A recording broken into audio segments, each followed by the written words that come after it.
The PDP is definitely trying to ensure that it's an inclusive process for young people. But we're looking at another issue this morning, still within the PDP, and a number of other issues. We have with us Mr. Oke Ikechukwu, who is a leadership and governance consultant. You're welcome to Sunrise Daily.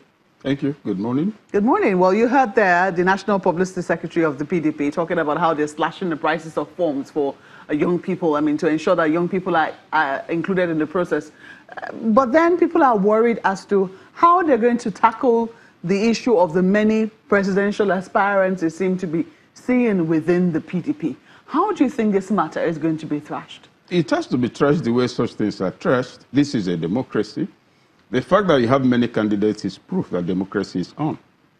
So that is not an issue at all. There's a process for selecting candidates. That process will have to be followed. Many heavyweights at that. And, sometimes people will say that because, they all believe that they should have the position this time around, we might see a number of... We're not done with seeing defections just yet. Yes, but there's what you call a balance of terror in any combat.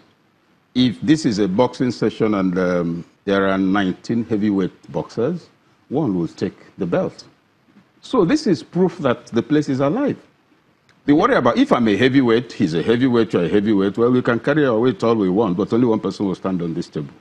So as a matter of fact, for me, it's very exciting about the PDP. If you recall, part of the crisis of the PDP before the 2015 elections was the perceived absence of, a free space for people to contest. 5 governors left because of that and joined the APC. And the presumption was that, okay, here is no longer democratic, there's no space for us, so let's move elsewhere. But what happened? The result came. Now the APC has taken over that predicament, showing that PDP has learned something and is moving on. Right now in the APC, that's where the crisis is. They have a chairman who is wearing boxing gloves most of the time.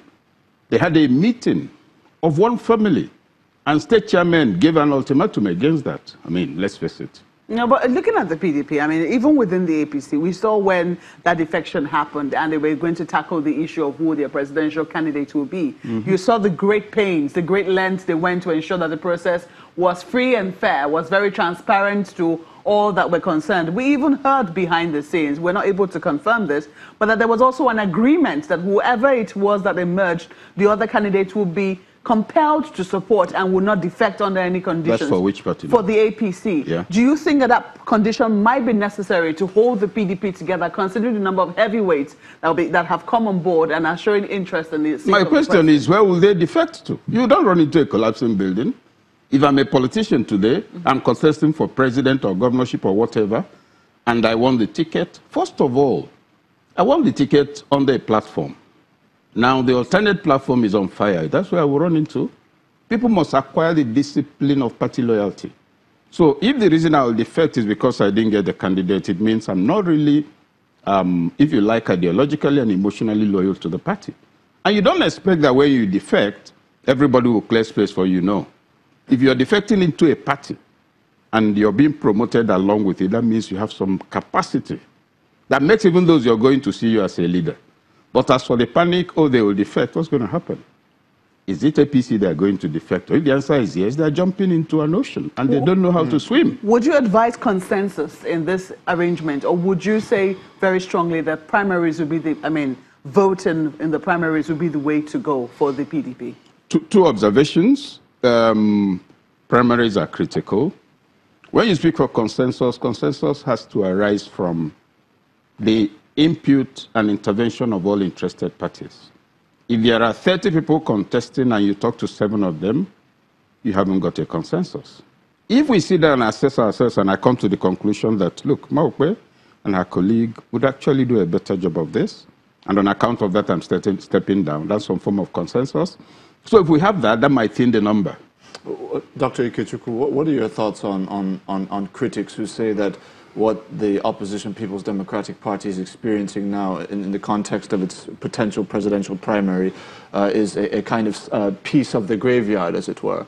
That what you have is contending forces, some coming in from different parties, particularly with the agenda or the aspiration of winning that particular ticket. And in view of the fact that that is the primary objective, the primary motive, that if there is a failure to do so, it could eventually lead to an implosion. What are your thoughts about that? I don't have much concerns in that regard for two simple reasons.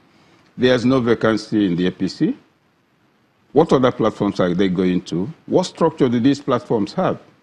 If you're thinking of a platform, you're also thinking of contesting a national election, not a regional one, not a state one. And so at the most, you might do what they call in Lagos bad belle. Okay, I didn't get it, so why did he get it? To hell with him, I won't help in the campaign. That can happen. That's pettiness. It's human.